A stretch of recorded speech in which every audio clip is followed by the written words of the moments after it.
So we are back again for another week with Little Rookie as we head down to the lower floors. And my God, the lower floors are absolutely no freaking joke. There's something that we've seen explored before. If you guys have watched, I think it was like the Oratorio anime, which is the one that basically focused on Ice Wallenstein, or Ice 𝐒𝐻𝐻𝐿.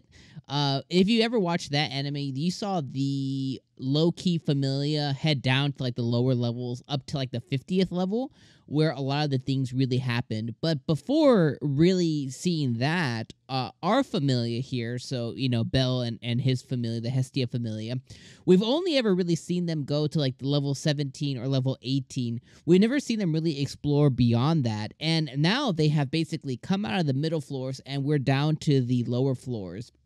Thankfully, we have a really cool adventuring party, a mix of kind of everybody with Aisha, Cassandra. We even have Haruhime here. We kind of have a little bit of everybody. And even in this episode, we got to see a lot of new moves that were taught here as well. And we got to see them really being coordinating, as well as like Lilia kind of taking point as well, because she was told, hey, you know, you have the makings of a really cool strategist. If you were to use that power, you could really keep your Familia safe. So you're definitely being able to see a lot of the inner workings that have been going on and happening kind of all come to fruition. And one of the things that I definitely wanted to call out too, that definitely really stood out to me, is just how Cassandra essentially, I talked to you guys last week about it, but Cassandra's one of my favorite characters in the anime. I just think that she's so cute, and I really enjoy watching and seeing her as a character. And in this episode, as they were kind of resting, I think, on the 24th floor before they headed to the lower levels, she had another dream, and she basically was dreaming about these incredibly difficult things that were about to come. And of course, like always, nobody believed her. And one of the things I definitely wanted to share this week is, if you didn't know, you know, obviously Cassandra's a really important character, at least in my mind she is. And she has the ability to be able to see into the future via dreams. She's basically able to have like these predictions or these prophecies, like these prophetical dreams that she has, that she's able to see kind of like what's going to come.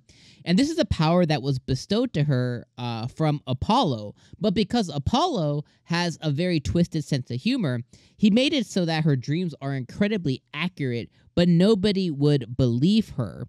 So that's why you see people like, I think it's Orihime this episode that she's talking to. I might have gotten the name wrong, but one of the girls from Makoto's family, or prior family, from Takamazu Kuchi, whatever his family's name is. But I think that's her name. But she's talking to her this episode about like, hey, I see these green monsters. You know, we should not go. I'm very worried. And she's like, don't worry about it. Go to sleep. But if she were to tell Belle that, Belle would take her more seriously.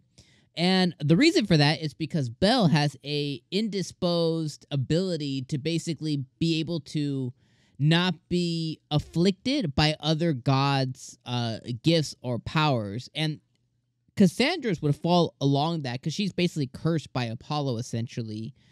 So hers would fall along that. That's why we saw, I think it's season 2, or maybe it's season 2. Yeah, I think it was season 2. We saw when the war games had finished, and she went to the house, you know, that Hestia and them had won from Apollo, and she was saying, "Oh, I had a dream that my pillow was behind. I don't know. So it was behind something." And the girl that she's always with was like, "Oh, don't listen to her." But Belle was like, "Oh no, I believe you. Like, I'll go look there," and it was there.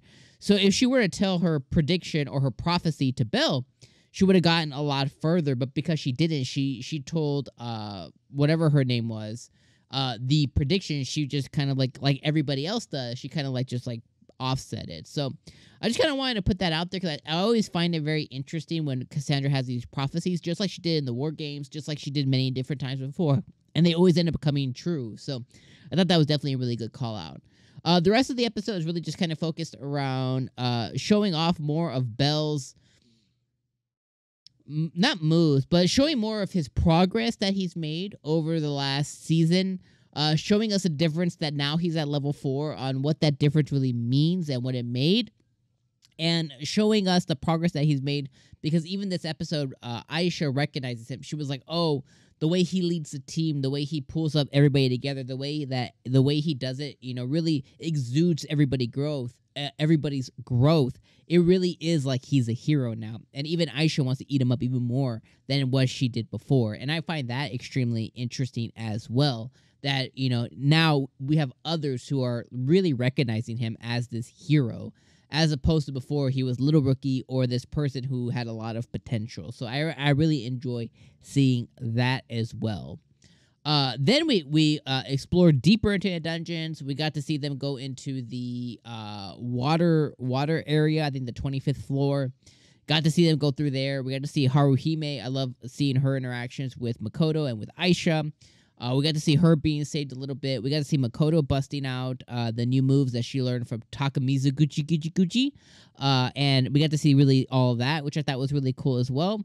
And then we got to see them get a bunch of different coral and stuff. And we ended the episode with them fighting a monster that Belle referred to as like an evolved monster, which is just somebody, a monster that has kind of evolved past its normal status.